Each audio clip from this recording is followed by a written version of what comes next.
আসসালামু আলাইকুম। এই এখনকার সময়ে সে সবচেয়ে বেশি শক্তিশালী যার নেটওয়ার্ক যত বড়। এটা খুবই গুরুত্বপূর্ণ। এই নেটওয়ার্কের কারণে একটা মানুষের অনেক রকমের সুযোগ সুবিধা, অনেক রকমের সম্ভাবনা তৈরি হয় এবং এই ভাবনা থেকেই আসলে আমরা যখন নিজের বলার মতো একটা গল্প ফাউন্ডেশন তৈরি করি, এই মাথার মধ্যে এই ভাবনাটাও ছিল যে সারা দেশের মানুষগুলোকে বেছে বেছে এক করে দেয়া। একই জেলায় থাকে, হয়তো একজন আরেকজনকে চিনত না, একই দেশে থাকে প্রবাসে, একজন আরেকজনকে চিনত না। তা আমরা যেটা করেছি সেটা হচ্ছে প্রবাসে আমরা একটা বাংলাদেশ তৈরি করে দিতে পেরেছি প্রত্যেকটা দেশে, আর জেলাগুলোতে একজন আরেকজনকে কেউ তারা চিনত না, সেই জায়গাগুলোতে আমরা নিজেদের মধ্যে একটা পরিচয় তৈরি করে দিতে পেরেছি। শুধু তাই নয়, এক জেলার মানুষ আরেক জেলার সাথে, আরেক জেলার মানুষ অন্য জেলার সাথে, প্রবাসের মানুষ তার নিজের জেলার সাথে, এই যে একটা সংমিশ্রণ, এই সংমিশ্রণটা আসলে সেল করার জন্য বলেন, যে কোনো সুযোগ সুবিধা নেওয়ার জন্য বলেন, যে কোনো সমস্যার সমাধানের জন্য বলেন, অনেক সময় যেটা হয় যে আমার জেলার মানুষ তার সাথে খুব খোলামেলা আলাপ করতে পারে যে আরে তুমি কী নিয়ে কাজ করছো, তাহলে আমিও ট্রাই করতে পারি। সেও আবার একটু সাহস দেয়, আসো চলো করি একসঙ্গে।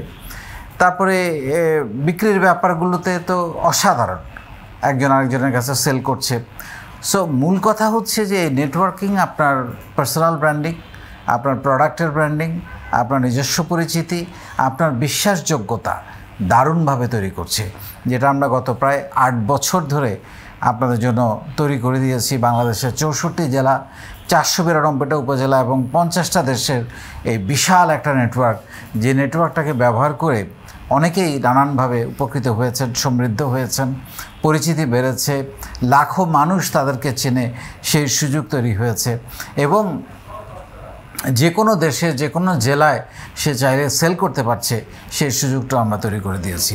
সো আমরা আজকে ইউটিভি লাইভের মাধ্যমে আমরা চেষ্টা করি সেই নেটওয়ার্ক ব্যবহার করে যারা এরই মধ্যে আমাদের এখান থেকে প্রশিক্ষণ নিয়ে উদ্যোক্তা হয়েছেন বা ব্যবসা করছেন, তারা আসলে কতটা ঘুরে দাঁড়িয়েছেন, কতটা পরিবর্তন হয়েছেন, কতটা শিখেছেন, সেগুলোর ইম্প্যাক্টগুলো, রিয়েল লাইফ স্টোরিগুলো তুলে ধরার জন্যই এই আয়োজন।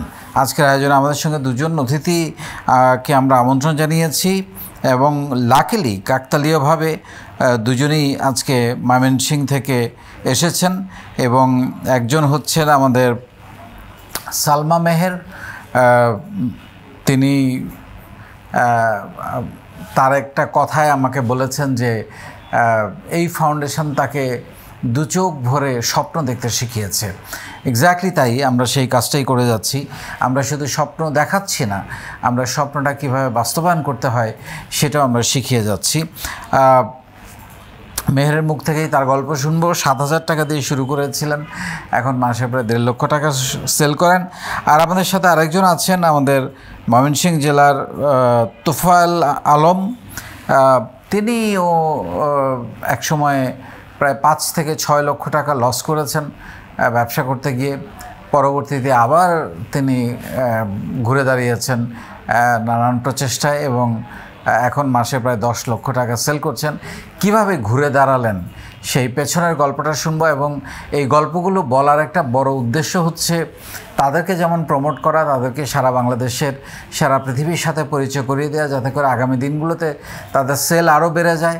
আর দ্বিতীয় যেটা, সেটা হচ্ছে যে আপনারা যারা দেখছেন তাদের মধ্যে একটা ভাবনা তৈরি করা যে এই মানুষগুলোর গল্প কোনো না কোনোভাবে আপনাকে অনুপ্রাণিত করতে পারে কিনা। চলুন তাদের সাথে আলাপ করি। মেহের এবং আমাদের আজকের আরেকজন অতিথি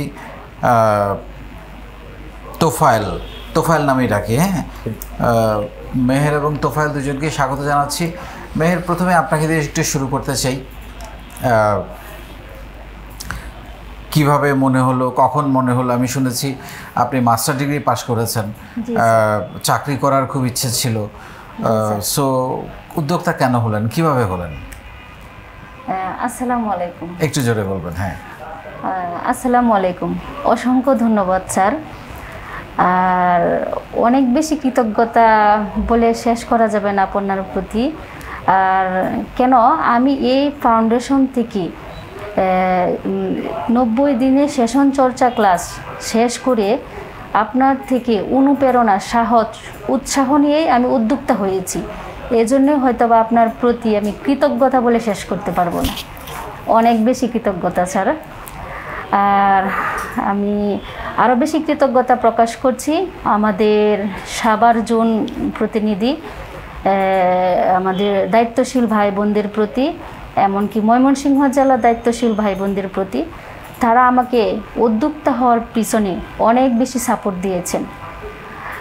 আসলে স্যার মানে আমি যখন মানে রেজিস্ট্রেশন করি, আমার সাভার জোন মালয়েশিয়া প্রতিনিধি আমাদের প্রিয় সাইদুর রহমান ভাইয়ার হাত ধরে আমি এই প্ল্যাটফর্মে আসা।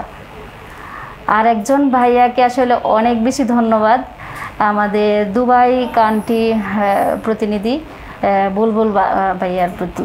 উনি আমাকে উদ্যোক্তা হওয়ার পিছনে অনেক বেশি প্রমোট করেছেন। অসংখ্য ধন্যবাদ ভাইয়া। সকলের প্রতি রইল আমার অনেক বেশি শুভকামনা। প্রিয় স্যার, আমি আসলে আমি যদি একটু শুরু থেকে বলতে চাই, সেটা হচ্ছে আমি ময়মনসিংহ জেলার ঈশ্বরগঞ্জ থানার জাটিয়া গ্রামের একজন মুসলিম সম্ভ্রান্ত পরিবারের মেয়ে। আমার 5 বোন 1 ভাই, আমি সবার বড়। তার মাঝে স্পেশালিস্টটা হচ্ছে আমার আব্বু আম্মুর বিয়ে 7 বছর পরে আমি জন্মগ্রহণ করেছি। তো গ্রামের বাসায় এটা কিন্তু 7 বছর মানে আগের দিন, যেহেতু সবাই কিন্তু নর্মাল এটা বলতে যে অনেক লেট হয়েছে, এরকম কিছু একটা আর কি। তো সেই সুবাদে আমি খুব আদরে বড় হয়েছি। এটাই মানে আমার চাচা যেটা যা আছে সকলের কাছ থেকে অনেক বেশি আদর পেয়েছি। মানে মানুষ বলে না যে মাথায় রাখবে না উকুনে খাবে, মাটিতে রাখবে না পিঁপড়ায় খাবে, এরকমভাবে আমি বড় হয়েছি। যাই হোক, তো সেই সুবাদে আমার বাবা ছিলেন তৎকালীন মানে আমরা যখন ছোট, আমাদের এলাকার একজন বিজনেসম্যান, সফল বিজনেসম্যান ছিলেন। এমন আমার জেঠু চাচু সবাই প্রতিষ্ঠিত। আমার জেঠু ছিলেন জজকোটের পেশকার, চাচু আবার স্কুল টিচার, মানে সবাই শিক্ষিত মোটামুটি, আমাদের ফ্যামিলি সবাই এডুকেটেড। তো সেই সুবাদে আমি গ্রামে পড়াশোনা করেছি, এসএসসি পাস করেছি 2011 সালে। তারপর আমার বাবা চিন্তা করলো যে না, আমি তোমাকে গ্রামে পড়াবো না, আমি তোমাকে শহরে পাঠিয়ে দেব। মানে আপনার বাবার স্বপ্ন কি ছিল? হ্যাঁ, আমার বাবার অনেক বড় স্বপ্ন ছিল, মানে আমাকে নিয়ে যতটুকু ছোট থেকে বড় করেছে তার চেয়ে স্বপ্ন আরো বেশি দেখেছে আর কি। কি হওয়ার ইচ্ছে ছিল আপনার? আমার বাবার স্বপ্ন এটাই ছিল যে আমি একটা গভর্নমেন্ট জব করব। Government job? হ্যাঁ। আপনার কি একই স্বপ্ন ছিল? হ্যাঁ, আমারও এটা একই স্বপ্ন ছিল যে গভর্নমেন্ট কিছু করব আর কি। যেহেতু গ্রামের মানুষ একটু গভর্নমেন্ট মানে সরকারি চাকরি করে মানে অনেক কিছু, এটাই। তারপরে পড়াশোনা শেষ করে আমি ইন্টারমিডিয়েটে ভর্তি হয়েছি Mymensingh Mahakali girls school and কলেজে। ওইখান থেকে ইন্টার পাস করার পরে ময়মনসিংহ শহরে আবার অনার্স মইনুন্নেছা সরকারি মহিলা কলেজ অনার্স এবং মাস্টার্স পাস করেছি। এর মাঝে আবার আমি যখন 2nd ইয়ারে পড়ি তখন আমার বিয়ে হয়ে যায় আর কি, পারিবারিকভাবেই বিয়ে হয়। তো তখন আমার হাজব্যান্ড অনেক ভালো, অনেকভাবে আমাকে সাপোর্ট করেছে, পড়াশোনা শেষ করার জন্য অনেক বেশি সাপোর্ট করেছে। তুমি পড়াশোনা করো, মানে আমাকে অনেক মোট কথা আমাকে অনেক বেশি সাপোর্ট করেছে। তো পড়াশোনা শেষ করে তো চাকরির চেষ্টা শুরু করেন? হ্যাঁ, আমি যখন অনার্স 2nd ইয়ারে পড়ি আমি ছিলাম হোস্টেলে। তখন থেকে মানে আমাদের ময়মনসিংহ শহর কিন্তু একটা শিক্ষার নগরী বলে, ওই শহর কিন্তু আসলে শিক্ষার জন্য অনেক দিক থেকে এগিয়ে আমি বলবো। তো ওইখানে কিন্তু সবাই পড়াশোনা নিয়ে ব্যস্ত। তখন আমিও মানে ওই কোচিংয়ে দৌড়ানো শুরু করছি BCS এর জন্য, পড়াশোনা করার জন্য। তো আমার হাজব্যান্ড মানে একটা কোম্পানিতে চাকরি করে, এখন ওনাদের আবার নিজস্ব বাইং হাউস আছে, মানে ওনাদের 2 ভাই। তো সেই সুবাদে তখন আমি যখন পড়াশোনা শেষ করেছি, মাস্টার্স পাস করার পরে আমার হাজব্যান্ড বলতেছে তুমি চলে আসো আমার কাছে, আমি ঢাকা সাভারে থাকেন উনি, চলে আসো ওইখানে। তো তো আমি চলে আসলাম ওখানে। কিন্তু আসার পরে ওনার কথা হচ্ছে যে না, তুমি চাকরি করতে পারবে না, মানে চাকরি করা যাবে না। কিন্তু আমি এত বেশি মানে স্বপ্ন দেখেছি যে না, আমার চাকরি করা লাগবে। তো যেহেতু এখন চাকরি ক্ষেত্রে অনেক প্রতিযোগিতা, সব কিছুতেই অনেক প্রতিযোগী এখন, তো বললেই তো চাকরিটা হয়ে যায় না, সেটার জন্য অনেক কিছু মানে শিখতে হয়, আমাদের পড়াশোনার ব্যাপার আছে। আপনার কি কোথাও ইন্টারভিউ দেওয়া হয় না? না, অনেক অ্যাপ্লাই করেছি প্রাইমারি স্কুল। আমি তখন ওইখানে যখন হোস্টেলে ছিলাম তখন থেকে অ্যাপ্লাই করে যাচ্ছি, মানে ওই কয়েকবার অ্যাপ্লাই সুযোগ হয়েছে পরীক্ষা দেওয়ার, কিন্তু তখন তো আমি রানিংয়ে ছিলাম, পড়াশোনা হয় নাই আর কি। ভাবছি যে পড়াশোনা পরে জামাই যখন বললো যে চাকরি করা যাবে না, তখন তো আমার মানে অনেক খারাপ লেগেছে যে কি বলো, আমি পড়াশোনা মানে শেষ করেছি, চাকরি করব। কিংবা আমার বাবা, আমি যদি এখনও বাড়িতে যাই, বলে তো তুমি কি পত্রিকা দেখো না, তুমি কি অ্যাপ্লাই করো না, ওইটা করো না, ওইটা করো না। তখন আমার অনেক খারাপ লাগে যে বাবা আমার জন্য এত ছোট থেকে অনেক স্বপ্ন দেখেছিল, তা আমার ভালো লাগছে না, মানে যে আমি কিছু করছি না। আর আমি সবার যেহেতু বড়, তা এই জন্য আমার প্রতি হয়তো বা বেশি স্বপ্ন তাদের কাজ করছে। তো ওইভাবে একদিন তখন যখন আমার হাজব্যান্ডের ইচ্ছা নেই যে চাকরি করতে দিবেন না, কারণ আমার হাজব্যান্ড ছিল একটু কনজারভেটিভ, মানে মাইন্ডে চলাফেরা যে তুমি শিক্ষিত, তুমি আমার বাচ্চারা শিক্ষিত হবে, সেটাই আমার অনেক পাওয়া, কিন্তু চাকরি করা লাগবে না, মানে আমরা তো ভালো আছি আলহামদুলিল্লাহ, মানে আমাদের তো কোনো ক্রাইসিস নাই, আমরা চলতেছি আলহামদুলিল্লাহ, তাহলে আমার এত পাওয়ার আমার দরকার নেই, এরকম কিছু। তো পরে ওইভাবে তো আমার এটা বলার পরে আমার বাড়িতে যখন শুনলো ওনারা যে আমাকে করতে দিবে না চাকরি, তো আমার বাড়িতে ওনারা মেনে নিয়েছে, যেহেতু সংসার হয়ে গেছে, এখন তো আর না মেনে উপায় নেই। আচ্ছা, হ্যাঁ, আমিও মেনে নিয়েছি যে আচ্ছা আমি চাকরি করব না, আমি সংসারই করছি আর কি মনোযোগ দিয়ে। এটা করার পরে কখন আপনার মাথার মধ্যে আসলো যে আমার ব্যবসা করা দরকার? হ্যাঁ স্যার, আসতেছি। তখন এভাবে যখন দিন কেটে গেল, তখন করোনা আসলো 2020, ঠিক আছে। করোনা আসার পরে তখন কিন্তু সব অফিস আদালত একেবারে বন্ধ। তখন আমরা বাড়িতে চলে গিয়েছিলাম, মানে আমার শ্বশুর বাড়িতে, জামালপুর শ্বশুর বাড়িতে। ওইখানে থাকার পরে 2 মাস ওইখানে ছিলাম। ওইখান থেকে তো করোনা, তো সব দিক দিয়ে চাকরি, এর চাকরি নাই, ওর চাকরি নাই, সবারই একটা ক্রাইসিস মুহূর্ত, তখন আমাদেরও ছিল ক্রাইসিস মুহূর্ত। তখন আবার জামালপুর থেকে যখন ব্যাক করি, সাভারে আসি, তখন স্যার এমনও রাত গেছে, আমার তখন অ্যান্ড্রয়েড ফোন ছিল না, কিন্তু মানে আমার হাজব্যান্ড পছন্দ করতো না আমি ফোন চালানোটা। ওনার যে অ্যান্ড্রয়েড ছিল, ওটা অফিস থেকে আসার পরে আমি কি করতাম, মানে খাবার দাবার শেষ করে একবারে যখন সবাই ঘুমিয়ে পড়তো, তখন আমি রাত 3টা অবধি পর্যন্ত খালি আইডিয়া করতাম যে কি করা যায়। আমার যেহেতু বাহিরে যাওয়া যাবে না, তাহলে আমি ঘর থেকে কিছু করতে পারি কিনা, মানে অনলাইন জগৎ নিয়ে আমি একটু কিছু করা যায় কিনা, কিংবা একটা বিজনেস। আর আমার বাবাও যেহেতু বিজনেস করতেন, ওইটাও আমার মাথার মধ্যে একটু ক্যাচ করলো যে দেখি কিছু আইডিয়া পাই কিনা। তো তারপরেও 2 বছর কেটে গিয়েছে, মানে আমি এই খুঁজি, ওই খুঁজি, সারা রাত ধরে। কিন্তু এটা কিন্তু আমার হাজব্যান্ডও জানে না আমি যে বিজনেস আইডিয়া খুঁজি। উনি বলে তুমি এত রাতে কি করো ফোন নিয়ে, খালি ওইটা ঘুমাও না, কিছু না। আমি কিন্তু বলি না ওইটা যে আমি বিজনেস আইডিয়া খুঁজতেছি, কিংবা এই দেখি আমি কিছু নিজে করব, এই মেশিন কত দাম, ওই মেশিন কত দাম, মানে কিভাবে কি করব, ওইটাই হচ্ছে আমার প্ল্যানিং। তো একদিন এভাবে যাওয়ার পরে হঠাৎ করেই মানে আপনার একটা ইউটিউবে দেখলাম, ওই যে ইউটিউব লাইভ যে ভিডিওগুলো হচ্ছে, ওইগুলা আমি চোখে আসলো।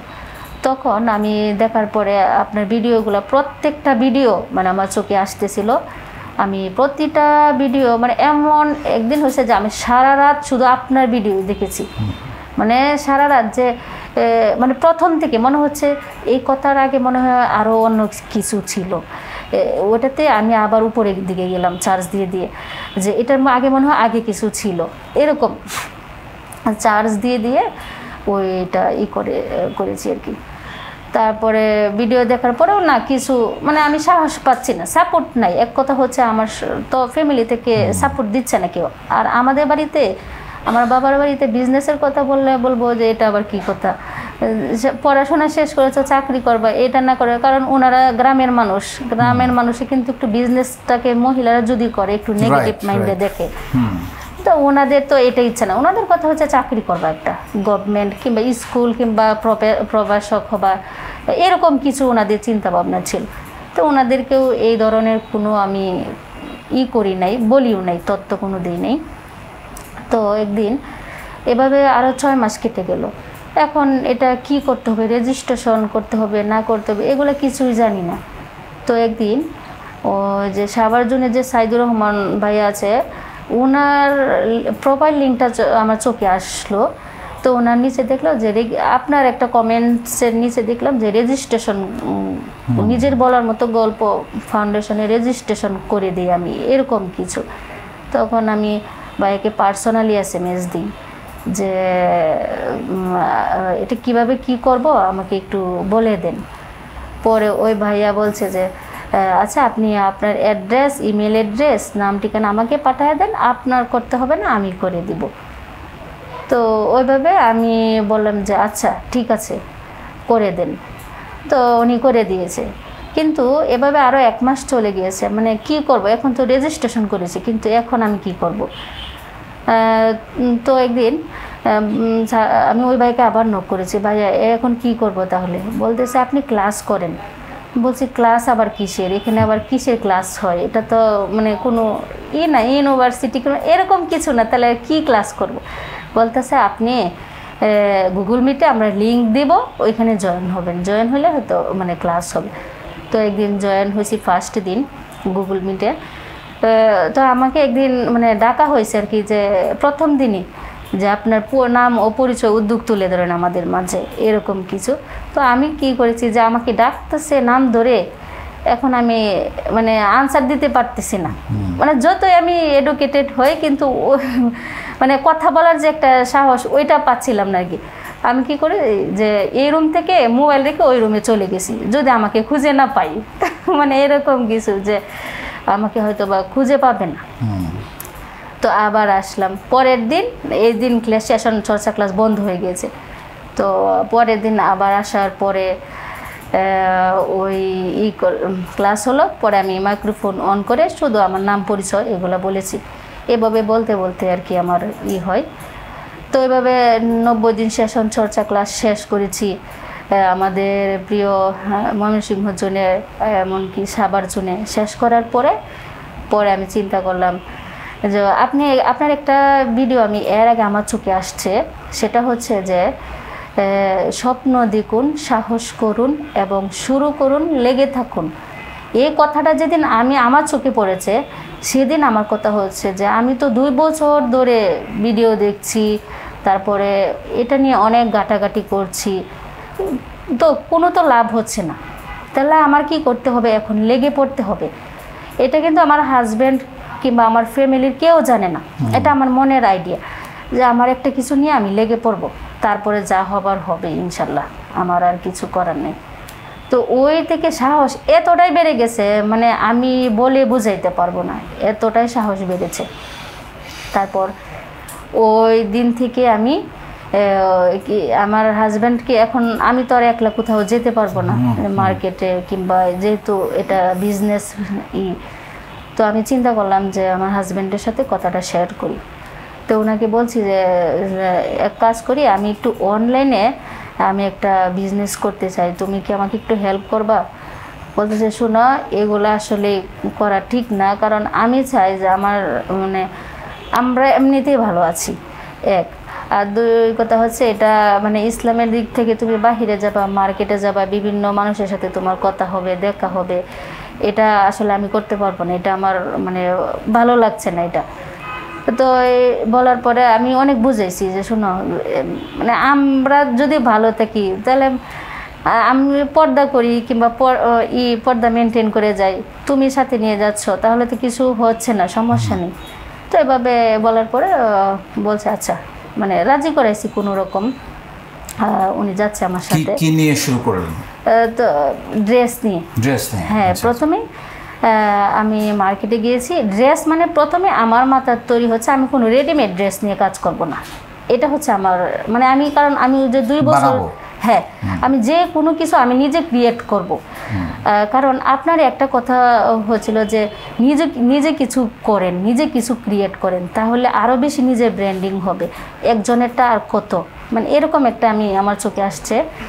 তো আমার প্রথম থেকে এই মাথায় এই টেন্ডেন্সি কাজ করেছে যে আমি মানুষের জিনিস নিয়ে কাজ করব না, আমি নিজে ক্রিয়েট করব। তো আমি শেখের সর ওইদিকে আমি চলে যাই, যে 7,000 টাকা নিয়ে আমি বলছি অল্প টাকা দাও, কারণ যদি আবার লস হয়, এটা তো আর আমি এত প্র্যাকটিক্যালি কিছু জানি না, তাহলে তো আর আমি কিছু করতে পারবো না। তো বলছে আচ্ছা চলো যাই। 7,000 টাকা দিয়ে আমি কাপড় কিনে নিয়ে আসছি, ওই যে বাচ্চাদের ড্রেস তৈরি করার জন্য, কিংবা মেয়েদের টপস কুর্তি এগুলা তৈরি করার জন্য নিয়ে আসছি। তো নিয়ে আসার পরে ওই এগুলা আমি এবং আমার 2 বোন আছে, ওদেরকে বলছি, ওরা অনার্সে পড়ে, আমি বলছি তোরা পড়াশোনার পাশাপাশি, ওরা কিন্তু ভালো মানে ট্রেলার, আচ্ছা, মানে অনেক ভালো কিছু তৈরি করতে পারে, ইউটিউবে দেখে দেখে। এমনিতে আগে থেকে সেলাই প্রশিক্ষণ আছে, আমারও কিন্তু সেলাই প্রশিক্ষণটা আমি অনেক আগে নিয়েছিলাম, আমিও তৈরি করতে পারি। তো আমি ডিজাইন দেখাই যে এভাবে এভাবে করবা, আর আমি এভাবে করব। তো ওইভাবে ডিজাইন দেখে আমরা কি করছি, যে টপস কুর্তি এগুলো আমরা তৈরি করেছি। প্রথম সেল কার কাছে করেন? প্রথম সেল আমার বোনের কাছে করি। আচ্ছা আচ্ছা, আমার নিজস্ব, হ্যাঁ, নিজস্ব বোনে। ওই বলতেছে আমি তোমার প্রথম কাস্টমার, আমি তোমার কাছ থেকে নিই। তো আমি ড্রেস যে তৈরি করেছি, সবাই দেখে অবাক হয়ে গেছে, এত সুন্দর ড্রেস তৈরি করেছো তুমি। আচ্ছা, পরে ওইভাবে ডিজাইনগুলো আপনি করতেন? হ্যাঁ, আমি করতাম, আমার বোন আছে আরেকজন, উনিও করেছে আর কি। এইভাবে তৈরি করার পরে আমি এটা চিন্তা করলাম যে পাইকারি দেওয়ার চিন্তা করি। আমার কথা হচ্ছে, যেহেতু আমি কোথাও বাহিরে যেতে পারবো না, কোনো শোরুম নিব না, কিংবা এটা অনলাইনে, আর অনলাইন তো প্রথমেই তো আর সেল হয় না, আগে না পেজ ডেভেলপ করতে হবে, কিংবা পরিচিত বাড়া লাগবে। তো এভাবে পরিচিতি কেমন বাড়িয়েছেন এখন সারা বাংলাদেশে? এখন তো স্যার, হ্যাঁ স্যার, আলহামদুলিল্লাহ, শুধু এই নিজের বলার মতো গল্প ফাউন্ডেশনে যুক্ত হওয়ার কারণে আমাকে হয়তো বা সারা বাংলাদেশ চিনে, এর আগে হয়তো কেউ চিনে নাই। তো পরে ওই বানানোর পরে ওইটা নিয়ে আমি বাসায় এনে রাখি, বাসার আশেপাশে মহিলাদের সাথে কথা বলি, ওনারাও দেখে পছন্দ করেছে, ওনারা নিয়েছে, মানে আমার সব শেষ, মানে যা তৈরি করেছিলাম সব শেষ হয়ে গেছে। তো এভাবে সাহস আবার আরও বেড়ে গিয়েছে। তারপরে আমার চিন্তা হচ্ছে যে আমি আরও আইটেম তৈরি করব, মানে এগুলা দিয়ে হবে না, মানে একটা মানুষ যেন আমার কাছ থেকে ফেরত না যায়, এরকম কিছু। যে তারপরে আমার শ্বশুরবাড়ি হচ্ছে জামালপুর। জামালপুর স্যার, আপনি একটা কথা বলেন, কথাটা হচ্ছে যে তোমাদের এলাকার যেটা বিখ্যাত ওইটা নিয়ে তুমি কাজ করতে পারো। তো আমার এই কথাটা আমার মাথায় ক্যাচ করেছে যে এলাকার কি বিখ্যাত আছে। তো আমি চিন্তা করলাম, আমার যেহেতু শ্বশুরবাড়ি জামালপুরে আমার থাকা হবে, তো আমি চিন্তা করেছি হাতের কাজের জামালপুর যেহেতু ঐতিহ্য হচ্ছে নকশি ড্রেস কিংবা নকশি কাঁথার জন্য বিখ্যাত, সব মহিলারা এগুলা তৈরি করে। তো আমি কিছু কাপড় আবার সুতা সব কিছু কিনে এনে মহিলাদেরকে দিই, যে আপনি তৈরি করে দিবেন ড্রেস। আমাদের বাড়ির আশেপাশে যত মহিলারা আছে আর সকলকে দিয়ে এইগুলো ড্রেস তৈরি করাই, জামালপুরের ঐতিহ্যবাহী ড্রেস। এই ড্রেস তৈরি করার পরে যখন আমি সাভারে নিয়ে আসি, কয়েকজন শোরুমের ভাইয়াদের সাথে আপুদের সাথে, মানে এগুলো আমার স্যাম্পলগুলো দেখাই, তো ওনারা দেখে অনেক খুশি হয়েছে যে এত সুন্দর কাজ কিভাবে করে, এগুলো কি মেশিনে করে না হাতে করে। আমি বলেছি না, এগুলো সব হচ্ছে আমাদের হাতের কাজ, এগুলো মেশিনে কোনো প্রোডাক্ট তৈরি হয় না। তো এখন আপনার মাসে সেল কত? স্যার, এখন আমার মাসে 1.5 লাখ টাকাও হয়, তার উপরেও হয়, আবার কিছু কমেও হয়, এরকম। এখন জামাই কি বলে? এখন এখন জামাই সাপোর্ট করে, অনেক সাপোর্ট করে। আজকেও কিন্তু আমার সাথে এসেছে, আজকেও আমার বাচ্চা এসেছে, আমার হাজবেন্ড এসেছে। মানে আমরা শুনবো, আমরা আপনার কাছে শুনবো যে আপনি কিভাবে লাখ টাকা সেলের জায়গায় চলে গেলেন এই 7,000 টাকা থেকে, সেই গল্প আমরা আপনার কাছে শুনবো। তার আগে আমি একটু আমাদের তোফায়েল ভাইয়ের কাছে যেতে চাই। আপনার গল্পটা যদি এরকম বলেন, আপনি অনেক ছোটোবেলায় শুরু করেছেন ব্যবসা, এবং আমি শুনলাম যে শুরুতেই প্রায় 5-6 লক্ষ টাকা সেল করেছেন, লস করেছেন। কীভাবে আপনি সেখান থেকে কেন লস করলেন এবং সেখান থেকে কিভাবে আবার ঘুরে দাঁড়ালেন, সেই গল্পটা যদি একটু বলেন। আসসালামু আলাইকুম, অসংখ্য ধন্যবাদ স্যার। আজকে আমার নিজের বলার মতো একটি গল্প তৈরি করে আপনার এই প্রোগ্রামের মাধ্যমে বলতে পারার মতো একটা সাহস হয়েছে, এবং আপনি আমাকে ডেকেছেন, এজন্য চিরকৃতজ্ঞ। আরও কৃতজ্ঞতা প্রকাশ করছি আমার ময়মনসিংহ জেলা সহ সারা বাংলাদেশ এবং বিশ্বের প্রতিটি দেশের আমাদের নিজের বলার মতো একটি গল্প ফাউন্ডেশনের দক্ষ এবং সৎ পরামর্শদাতা ভাই এবং বোনদেরকে। আমার ছোটবেলা থেকেই পড়াশোনার প্রতি তেমন মনোযোগ ছিল না। আমার ফ্যামিলির মধ্যে আমি দ্বিতীয়, আমার একজন বড় ভাই আছে, ছোট ভাই একজন বোন, 4 ভাই বোনের মধ্যে আমি দ্বিতীয়। আমি পড়াশোনার প্রতি তেমন মনোযোগ না থাকায় তারপরে আমি 2014 সালে প্রথম 9ম শ্রেণীতে পড়াশোনা অবস্থায় আমার বড় ভাই বিশ্ববিদ্যালয়ে, পটুয়াখালী বিজ্ঞান প্রযুক্তি বিশ্ববিদ্যালয়ে ভেটেরিনারি সাবজেক্টে DBME পড়তে হয়। তখন ভাই আমাকে বলল যে আমরা পারিবারিকভাবে কিছু হাঁস লালন পালন করতে পারি, আমাদের ডিমের চাহিদাটা পূরণ হবে, পাশাপাশি আমরা অর্থনৈতিকভাবেও একটা সাপোর্ট পাবো। তা আমি ভাইয়ের পরামর্শে এটা আমার খুব ভালো লাগতো, কারণ আমার বাবা যেহেতু কৃষক, আমি ছোটবেলা থেকে আমার বাবাকে কৃষিকাজে সর্বাধিক সময় দিতাম। তো ভাইয়ের এই পরামর্শটা আমার সবচেয়ে বেশি, পড়াশোনার চাইতেও বেশি ভালো আগ্রহ আমি গ্রহণ করতে পারছি। আমি 2014 সাল থেকে হাঁসের ডিম পাড়া হাঁস মাত্র 23,000 টাকা দিয়ে 100 ডিম পাড়া হাঁস কিনি, এবং খুব অল্প সময়ের মাঝেই ভালো একটা প্রফিট আসা শুরু করে। তখন বাইকে বলে আমি আরও কিছু টাকা সংগ্রহ করে আমার ছোটো মামারকে সাথে নিয়ে আমি হাঁসের খামার দিই বড় পরিসরে। আমি প্রায় 1800 হাঁস কিনি। সেই হাঁস থেকে আমার 500 হাঁস ডিমের জন্য রেখে দেই, আর বাকি হাঁসগুলি সেল দিয়ে দিই। এই 500 ডিম পাড়া হাঁস আমার অল্প সময়ের মাঝে ভালো একটা লাভের মুখ দেখায়। পরে 17 সালের শেষের দিকে সেই লভ্যাংশ থেকে শুরু করে আমি মামাকে নিয়ে পরামর্শ করি যে আমরা পাশাপাশি ব্রয়লার ব্যবসা শুরু করতে পারি। তা আমরা ব্রয়লার খামার শেড তৈরি করি 3000 মুরগির, এবং ব্যবসাও শুরু করি 2018 সালের শেষের দিকে। 17 থেকে 18 মাঝখানে আর কি হাঁসের ব্যবসাটাই ছিল, এবং মোটামুটি আমাদের লাভ আসছিল। আমরা দুজনই, মামা কারণ বাজারে ব্যবসা করে, আমি খামারে সময় দিই, এবং 2জন লোক ছিল সময় দেয়। কিন্তু 18 সালের শেষ থেকে 19-20 এই 2 বছর আমাদের সেটে প্রায় 7 লক্ষ টাকার মতো ব্রয়লার সেটে লোকসান হয়। যেটা আমার লোকসান হওয়ার কারণ কি?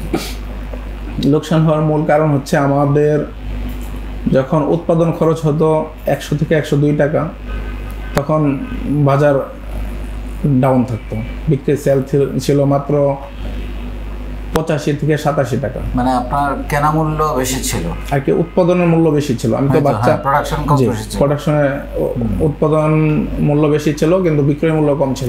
রেডি মুরগিটা আপনি যখন ব্যবসা শুরু করেন তখন এটা মাথায় ছিল না? জি। এবং এটার পেছনে সবচেয়ে বড় দায় হচ্ছে সিন্ডিকেট বিজনেস, ডিলারদের সিন্ডিকেট বিজনেস। এটা আমি বুঝতেও পারি নাই কখনো। কারণ হচ্ছে 2020-এর দিকে সর্বশেষ যখন চালানটা ছিল, তখন আমার শেডে 4200 কেজি মুরগি, আমি 4200 কেজি মুরগি বিক্রি করছি 83 টাকা কেজি, 93 টাকা কেজি প্রথমে বিক্রি করা হয়েছে। তখন বলতেছে যে করোনার কারণে গাড়ি আসে না, বিক্রি করা যাচ্ছে না, আপনার মুরগি আরও কিছুদিন রাখতে হবে। আমি কিন্তু ওভার খাওয়ানোর পরে আমি 93 ওভার খাওয়ানোর পরে 42 কেজি মুরগি হওয়ার পরে যখন সর্বশেষ তখন না বেচলে আমার না, তখন আমার মনে হয়েছিল যে আমি পুরাটা শেড জ্বালাই দিই মুরগি সহ। তারপরে আমি ডিলারকে বললাম যে ভাই মুরগি আজকে রাতেই নিতে হবে, প্রয়োজনে আরও 10 টাকা কম দেন, তারপরে মুরগি নিতে হবে। আমি আর এক কেজি খাদ্য আমার মুরগিকে খাওয়াবো না। তখন ডিলার আরও 10 টাকা কমায় 93 টাকা কেজিতে 83 টাকা কেজিতে বিক্রি করছে। কিন্তু আমার সবচেয়ে কষ্ট লাগছে তখনই যখন এই মুরগিগুলি আমার যেদিন সেল হয়েছে, বাজারে খবর তো আর লুকানো থাকে না। আমার শেডের মুরগি গেছে 83 টাকা কেজি, অথচ আমার পাশে একই দিনে একই গাড়িতে আরেকজনের মুরগি 103 টাকা কেজি বিক্রি করছে। এই যে একটা আঘাত, সেই আঘাতটা আমার মনের ভিতরে অনেক ক্ষোভ ছিল এবং অভিমান ছিল। 2020 সালে সেই চালানোর পরে আমি আর মুরগি উঠাই নাই, তখন স্টপ করে দিই। বাইকে বলি, তখন বায়ো কমপ্লিট করছে, ভাই পড়াশোনা শেষ করে এসআই কোম্পানিতে অ্যানিম্যাল হেলথে ডাক্তার হিসেবে চাকরি নিয়েছে। তখন বায়ো আমাকে পরামর্শ দেয় যে আপাতত শেডগুলি বন্ধ রাখ, আর হাঁস যেগুলি পালতেছ হাঁসগুলি পালতে থাক, আর একটা দোকান নিয়ে দেয় আপাতত। তুই দোকান দিয়া একটা এই যেহেতু তোর এই ব্যবসাটা ভালো লাগে, আমি ভাইকে বলছি যে আমার এই কৃষি সেক্টরে ভালো লাগে, আমি এই ব্যবসাটা করব। ভাই বললো যে তাহলে পরীক্ষামূলক 3 বছরের জন্য 4 বছরের জন্য একটা দোকান নিয়ে দেই, তুই আপাতত শুরু কর, পরে বড় পরিসরে নিয়ে দেবো ইনশাল্লাহ। তখন আমি 2020 সালের জুনের 15 তারিখ থেকে দোকান নিই। দোকান নিয়ে আমি ব্যবসা শুরু করি, পাশাপাশি হাঁসের খামারটা চালাই, মুরগির শেড বন্ধ। তখনই আমি মোবাইলে যখন দোকানে বসি, তখন আপনার সেশনগুলি মোবাইলে আমার আসে, আমি দেখতে থাকি। আমার ওই জিনিস আমার ভেঙে পড়ার যে সব দুঃসাহসটা কাটে ওঠে, সেটার একটা সেশন থেকে আমি পাই যে আপনি লিখছেন, স্বপ্ন দেখুন, সাহস করুন, শুরু করুন এবং লেগে থাকুন, সফলতা আসবেই। এই যে শুরু করুন এবং লেগে থাকুন, আমি তো স্বপ্ন দেখছি বিদায় সাহস করছি, বিদায় শুরু করছি। লেগে থাকুন শব্দটা আমার মনের ভিতর অনেক কাজ করছে। আমি বারবার এই সেশনটা দেখতে থাকি এবং এক পর্যায়ে আমি আপনার এই নিজের বলার মতো একটি গল্প ফাউন্ডেশনের নিবন্ধন করি এবং সেশন চর্চা শুরু করে দিই। আমি তখন থেকে আমার পরিকল্পনা মাথায় নিতে থাকি এবং আমার ভবিষ্যৎ প্ল্যান এর সাথে আমার এই লেগে থাকা সপ্তাহটা জড়ায় নেই যে আমি আজ এই ব্যর্থতা কাটায় উঠে আমি একদিন ইনশাল্লাহ সফল হব। সেই লাগা থাকুন থেকে আমি আজ এখন পরে মূল শহরে ব্যবসা প্রতিষ্ঠান 2022 সালের শেষের দিকে মূল শহরে ব্যবসা প্রতিষ্ঠান নিয়ে আসি। এখন আল্লাহর রহমত মোটামুটি ভালো সেল হচ্ছে। এখন আপনি কি নিয়ে কাজ করেন দোকানে? কি মানে খাবার? আমার broiler feed, Kettle feed, fish feed এবং সকল প্রকার মেডিসিন। আর হচ্ছে হাঁসের ব্যবসাটা কি আছে? হাঁসের বাচ্চা, হাঁসের খাদ্য, ডিম পাড়া খাদ্য এবং মুরগি 16 দিনের বয়সের মুরগির বাচ্চা এবং রেডি মুরগি। এখন মোটামুটি আমার ব্যবসা প্রতিষ্ঠানে ভালো সেল হচ্ছে। কত টাকা সেল হয় মাসে? প্রায় 8 থেকে 10 লক্ষ টাকা। 10 লক্ষ টাকা। এই যে আপনি তখন যে ধাক্কাটা খেয়েছিলেন, আপনার সঙ্গে রেটের যে ঝামেলা হলো, মানে যারা পাইকারি কিনে, সেটা এখন কি আর সমস্যা হচ্ছে? স্যার, আমি এখনও অনেক খামারি আছে যারা এই ব্যবধানটাও বুঝে না। 100 টাকা পর্যন্ত এখনও মুরগি ক্রয় করে। আমি আমার কোনো খামারে 100 টাকার মুরগি বাচ্চা দিই না, কারণ মুরগির বাচ্চার একটা নির্দিষ্ট রেট আছে। এই রেটটা একমাত্র ডিলাররাই সিন্ডিকেট করে, ডিলারের হাতেই এটার চাবিকাঠি থাকে। এই 0 সাইজের বাচ্চাটা এরা 100 টাকা পর্যন্ত সেল করে। আর এই 100 টাকা পর্যন্ত বাচ্চা ক্রয় করে কেউ লাভ করতে পারে? আমার মনে হয় না যে কেউ লাভ করতে পারে। আমার সর্বশেষ চালানের বাচ্চার রেট ছিল 78 টাকা। তখন তো আমি কোনো ক্যালকুলেশন বুঝতাম না, টেলারে যা রেট দিত তাই নিয়ে নিতাম। মুরগির শেড খালি হয়েছে মানে ওটাইতে হবে। আগের চালানের লোকসান হয়েছে, পরে চালানে উঠে যাবে ইনশাল্লাহ আশা রাখতাম, কিন্তু তেমন আশার কোনো প্রতিফলন পাই নাই। এখন সেটা কিভাবে ডিল করেন? এখন আমি কোম্পানির সাথে ডিল করি এবং যখন কোম্পানিও মানে খামারিদের সাথে এখন আর ডিল করেন না? খামারি আছে, আমার খামারি আছে, কিন্তু আমার কোনো খামারিকে আমি সরাসরি এতটুকু ব্যবধান দিই না।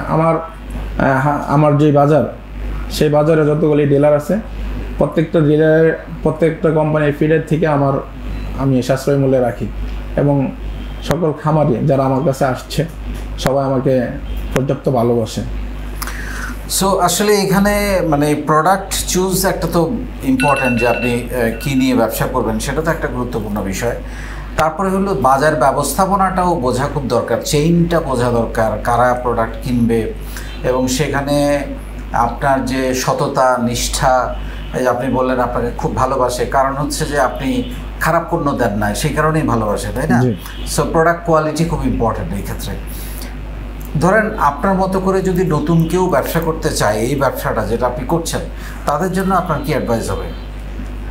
আমার পরামর্শ থাকবে, আপনি যার সাথেই ব্যবসা করেন, যেই ডিলারের সাথেই ব্যবসা করেন, আপনি সরাসরি ওনার সাথে ডিলারে কোনো বিষয়ে হাইট রেখা, গোপন রেখা আপনার সাথে ব্যবসা করবে, সেটা যেন না হয়। আপনি সরাসরি উন্মুক্ত আলোচনার মাধ্যমে এবং রেট, বাজারের যা রেট থাকবে উন্মুক্ত খোলামেলা থাকবে। আমাকে যেরকম 5 টাকার জায়গায় 10 টাকা ব্যবধান ছিল বাজার মূল্য বিক্রির সময়, এটার ব্যবধানটা ছিল শুধু আমি বাজারে কারা কিনছে ওই ক্রেতাদের নাম্বার আমার কাছে ছিল না, বা ক্রেতাদের সন্ধান আমার কাছে ছিল না, বা যাচাই করার কোনো সুযোগ ছিল। আমি একটু নিজে গিয়ে দেখে আসি, একজনের উপর ডিপেন্ডেন্ট না থেকে আমি নিজেও একটু বাজারটা গিয়ে ঘুরে দেখে আসি, সেইটুকু বুদ্ধি আপনার তখন ছিল না। আর সেটা না থাকাই আমার ব্যবসায় লস খাওয়ার মূল কারণ। সো আপনি যেটা খুবই প্রণিধানযোগ্য বলেছেন, এখানে এই ফাউন্ডেশন থেকে আপনার প্রাপ্তি হচ্ছে লেগে থাকা। জি, এই লেগে থাকাটাই আজকে আপনাকে এই জায়গায় এনেছে, এবং সেই যে ক্ষত, সেই যে লস, মানুষ সাধারণত যেটা হয়, এই ধরনের একটা লস হলে মানুষ আর উঠে দাঁড়াইতে পারে না, সাহস পায় না যে আমার তো শেষ সব। কিন্তু আপনি সেখান থেকে আবার ঘুরে দাঁড়িয়েছেন এবং দাঁড়ানোর পথে হাঁটছেন। আমরা আপনার স্বপ্ন নিয়ে শুনবো, আসতেছি। তার আগে মেহের, আপনার কাছে আসতে চাই, কীভাবে লাখ টাকা সেলের স্বপ্ন পূরণ হলো একটু যদি বলেন। আপনি বলছিলেন বিভিন্ন দোকানে গিয়ে আপনি আপনার প্রোডাক্ট দেওয়া শুরু করেন, তারপর অনলাইনে কেমন সেল হয় আপনার? জি স্যার, এখন আলহামদুলিল্লাহ, মানে আমি তো প্রথমে অনলাইন তো হঠাৎ করে হয়ে যায় না, তো আমি দোকানে যখন ওনাদেরকে স্যাম্পল দেখিয়েছি, ওনারা তো আলহামদুলিল্লাহ, তখন যেহেতু আমি নিজের বলার মতো গল্প প্ল্যাটফর্মে আছি, তো আমার চিন্তা হচ্ছে এখানেও চলবে এটা। তো আমি এখানে প্রত্যেক জেলাতে ক্লাস করি, ঠিক আছে, তো ওইখানে পণ্য প্রদর্শনী করি, ওইখানেও আলহামদুলিল্লাহ অনেক বেশি মানে চলে। পণ্য প্রদর্শনী, সেশন চর্চা ক্লাসের পণ্য প্রদর্শনী আপনাকে অনেক সুযোগ তৈরি করে দিচ্ছে। হ্যাঁ, মানে এটা আসলে অনেক বেশি সুযোগ তৈরি করে দিচ্ছে কারণ একজন পণ্যটা না দেখলে তো সে আমার কাছ থেকে কিনবে না। সেজন্য ওই যে পণ্য প্রদর্শনী, এটা আমার জন্য অনেক বেশি কাজ করেছে আর কি ওইটা। তো আসলে স্যার, আমি একটা জিনিস বুঝতে পেরেছি, যে আমি যে 2 চোখ ভরা স্বপ্ন দেখতাম একসময়, সেটা মনে হয় আমার আল্লাহ রহমতে মানে এই প্ল্যাটফর্মে আসে আমার বাস্তবে রূপ নিচ্ছে। সেটা হয়তো বা আরও সামনে আরও বেশি ভালো কিছু হবে ইনশাল্লাহ, আশা করি। আমি আপনার গল্প থেকে মানে অন্যদের জানার জন্য যে পরামর্শটা আপনি দিতে পারেন, সেটা হলো আপনি চাকরির স্বপ্ন দেখেছিলেন। জি স্যার। চাকরি তো করা হলো না, বিয়ে করার পরে নানান প্রতিকূলতায়। আমি এটাকে পজিটিভভাবেই দেখতে চাই, কারণ সব কিছু সবসময় ভাববেন ভালোর জন্য হয়। আজকে তাহলে আপনি একজন উদ্যোক্তা হইতে পারতেন না। তারপরে আপনি হতাশ ছিলেন চাকরি না করতে পারার কারণে, তারপরে ঘরের বাইরে যাওয়ার একটা প্রতিবন্ধকতা ছিল, জামাই রাজি ছিল না, পরিবেশ আমাদেরকে সাপোর্ট করে না, পর্দা করার একটা ব্যাপার থাকে। সব কিছু মিলিয়ে আজকে আপনি লাখ টাকা সেল করছেন, সব বাধাকে অতিক্রম করে। আপনার মতো মেয়েদের জন্য আপনার পরামর্শ কী হবে, যারা আপনার মতো এরকম বাধাপ্রাপ্ত হন? আমার পরামর্শ থাকবে, আমার মতো যারা মানে বাধাপ্রাপ্ত হয়, যে এডুকেটেড তারপরেও কিছু বাহিরে করতে পারছে না, আমাদের উচিত যে আমরা নিজের বলার মতো ফাউন্ডেশনে যুক্ত হয়ে সেশন ক্লাসগুলো কমপ্লিট করে এখানে মানে লেগে থাকা, কারণ এখানে তো আমার বাহিরে যাওয়া লাগছে না, সব আমার ঘর থেকে হয়ে যাচ্ছে। আমি আজকে একটা ফোন কল দেব, সরাসরি আমার রুম থেকে এসে প্রোডাক্ট নিয়ে যাচ্ছে। আমার কিন্তু এটা এই যে পর্দা মেনটেন করা, কোনো ঝামেলায় না জড়ানো, এগুলা কোনো কিছুই করা লাগছে না। সুতরাং আমি বলবো সব আপু এবং ভাইয়াদের, বিশেষ করে আপুদের, কারণ ওনাদেরই তো এত বেশি নিয়মকানুন মানতে হয়, যেন চাকরির পিছনে না ছুটে ওনারা উদ্যোক্তা হওয়ার চিন্তা করুন। কারণ উদ্যোক্তা হলে আজকে আমি একটা চাকরি করলে হয়তো কত স্যালারি পেতাম, 20,000, 22,000, 25,000, মানে মিডিয়াম যে চাকরিগুলো হয় এর উপরে তো নয়, হয়তো 30,000। কিন্তু উদ্যোক্তা হলে আমি কি করতে পারবো, আমি এখানে 1 লাখ, 2 লাখ, 3 লাখ, মানে আরও বেশি করতে পারবো, আর্ন করতে পারবো। এক কথায়, 2 কথায় হচ্ছে নিজে আমি আরেকজনের জায়গা তৈরি করে দিতে পারবো। আপনি স্যার একটা কথা বলেন যে অন্যের জন্য কাজ করলে জীবিকার অভাব হয় না, তো এই কথাটা আমার খুবই ভালো লাগে, যে যদি আমি অন্যের জন্য কাজ করি আমার জীবিকার অভাব হবে না, ইনশাআল্লাহ। তো একজনের কর্মসংস্থান করতে পারবো। এই কথা এখন আমি এই প্রতিজ্ঞা নিয়ে আগাচ্ছি যে আমি চাকরি করব না, আমি চাকরি মানুষকে দিব। হ্যাঁ। মেহেরের স্বপ্ন কি? 10 বছর পরে মেহের নিজেকে কোথায় দেখতে চান? স্যার আমার আসলে 10 বছর পরে আমার 2 চোখ বড় অনেক স্বপ্ন, জানি হয়তো আল্লাহ রহমত করবেন, যেহেতু আমি লেগে আছি নিজের বলার মতো গল্প প্ল্যাটফর্মে। আমার স্বপ্ন হচ্ছে যে আমি একটা প্রতিষ্ঠান করব, রেডিমেড পোশাক আইটেম। এখন যেভাবে আমি কয়েকজনকে দিয়ে কাজ করাচ্ছি, সেটা আমার আওতায় নিয়ে আসব। মানে আমার একটা প্রজেক্ট থাকবে, এখানে বসে ওনারা পার্মানেন্টলি কাজ করবে। কিংবা যে জামালপুরের যে নকশি ড্রেসগুলো হয়, এগুলো আমি একটা আওতায় নিয়ে এসে আমার রুমের ভিতরে, কিংবা আমি একটা প্রজেক্ট করব, ওইখানে ওনারা পার্মানেন্টলি কাজ করবে। আমি অন্তত 40 থেকে 50 জন মানুষের একটা কর্মসংস্থান সুযোগ করে দেওয়ার মানে তৌফিক চাই আল্লাহর কাছে। অসাধারণ, আপনার স্বপ্ন পূরণ হোক সে দোয়া করি। আমি একদম লাস্টে চলে এসেছি, আপনি চিন্তা করেন, 30 সেকেন্ড সময় দেওয়া হবে, আপনি যে কোনো কিছু বলতে পারেন, যেটা আপনার মনের ভিতরের কোনো কথা, এনিথিং। তোফায়েল, আপনি যদি আপনার স্বপ্নের কথা একটু বলেন। অনেক কাঠখড় পেরিয়ে তো আজকে এই জায়গায় এসছেন, আলহামদুলিল্লাহ মাসে প্রায় 10 লাখ টাকা সেল করেন। 10 বছর পরে আপনি নিজেকে কোথায় দেখতে চান? স্যার আমার একটা স্বপ্ন, আমি যেহেতু একটা খাদ্যের উপর ডিপেন্ড করে আমার পণ্যগুলি, প্রত্যেকটা আমরা প্রথমে পশুকে খাওয়াচ্ছি, এই পশু পরে আমরা খাচ্ছি। তে আমার একটা স্বপ্ন যে আমি নিরাপদ খাবার চাই। আমার নিজের জন্য যেরকম নিরাপদ খাবার প্রয়োজন, আমার দেশের বা বিদেশের প্রত্যেকের নিরাপদ খাবার প্রয়োজন। আমি স্বপ্ন দেখছি যে আমি নিরাপদ মাংস উৎপাদনের প্রচেষ্টায় এগিয়ে যাব ইনশাল্লাহ।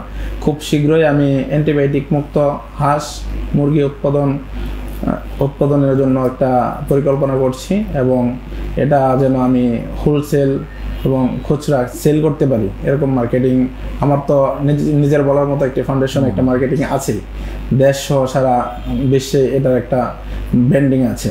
তা আমি এই ফাউন্ডেশনকে কাজে লাগিয়ে আমি নিরাপদ খাদ্য সরবরাহ করতে চাই, এবং একজন ভালো মানুষ হিসেবে, সফল উদ্যোক্তা হিসেবে আমি আমার 10 বছর পর মানুষের হৃদয়ে জায়গা করে নিতে চাই। অসাধারণ চিন্তা, অসাধারণ স্বপ্ন। আপনাকেও 30 সেকেন্ড সময় দেবো, চিন্তা করে রাখেন, যে কোনো কিছু আপনি চাইলে বলতে পারেন। জি মেহের।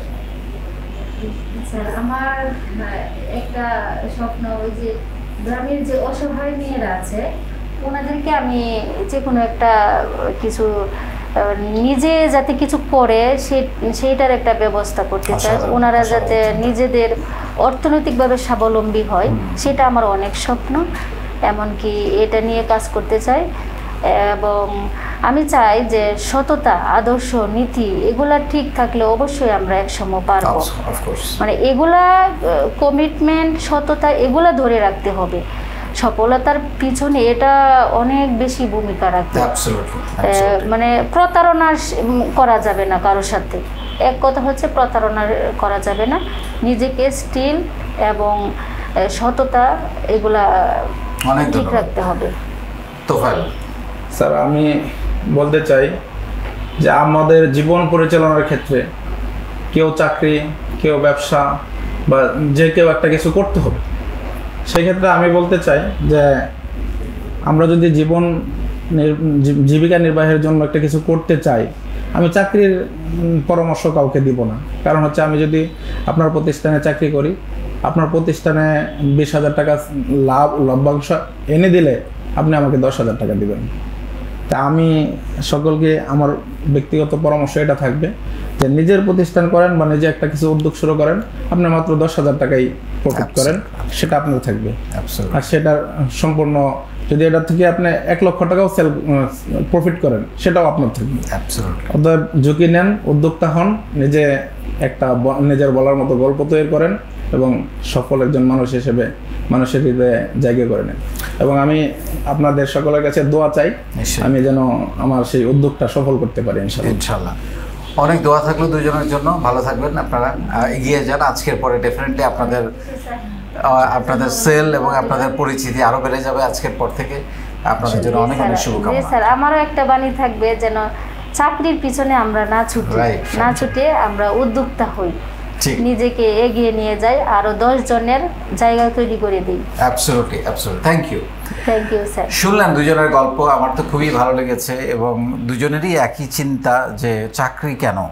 ডেফিনেটলি যারা চাকরি পান তারা চাকরি করবেন, কিন্তু একটা মানুষ চাইলে যে আরও বড় কিছু করতে পারে সেই জন্য আপনাকে আসলে উদ্যোক্তা হতে হবে, ব্যবসা করতে হবে, কর্মসংস্থান তৈরি করতে হবে। আপনার মধ্যে সেই প্রতিভা আছে, যেটা আমি সবসময় বলি যে চাকরি করব না, চাকরি দেব, এই প্রতিভা আপনার মধ্যে আছে। সেই জন্যে আমার মনে হয় আজকের গল্প থেকে আমরা অনেক কিছু নিতে পারি। এখানে একজন তোফায়েল, তিনি হেরে গিয়েছিলেন, পড়ে গিয়েছিলেন, অনেক লস করেছেন, আবার কিন্তু ঘুরে দাঁড়িয়েছেন, আজকে অনেক বড় রকমের স্বপ্ন দেখছেন। এবং একই সঙ্গে মেহের নানান প্রতিকূলতায় চাকরি করার স্বপ্ন ছিল, সেটা ব্যর্থ হওয়ার পরে তিনি থেমে থাকেন নাই। এই নিজের বলার মতো একটা গল্প ফাউন্ডেশনে যুক্ত হয়ে তার স্বপ্ন দেখা শুরু হয়েছে, তার সাহস তৈরি হয়েছে এবং দুজনেই বলছিলেন যে লেগে থাকাটা শিখেছেন। এই লেগে থাকাই ওনাদেরকে আজকের জায়গায় এনে দিয়েছে এবং আরও অনেক বেশি এগিয়ে যাবেন আগামী দিনগুলোতে। আবারও যে কথাটাগুলো বলতে চাই, ওনাদের গল্প আপনাদের মধ্যে ভাবনা তৈরি করা আমার একটা বড় উদ্দেশ্য এবং এই ভাবনা থেকে আপনি ডেফিনেটলি কোনো না কোনো সাহস পাবেন, শুরু করতে পারবেন। এবং শুরু করতে হলে শুরু করার পর ডেফিনেটলি আপনাকে লেগে থাকতে হবে সফলতার জন্য। অনেক ভালো থাকবেন। আসসালামু আলাইকুম।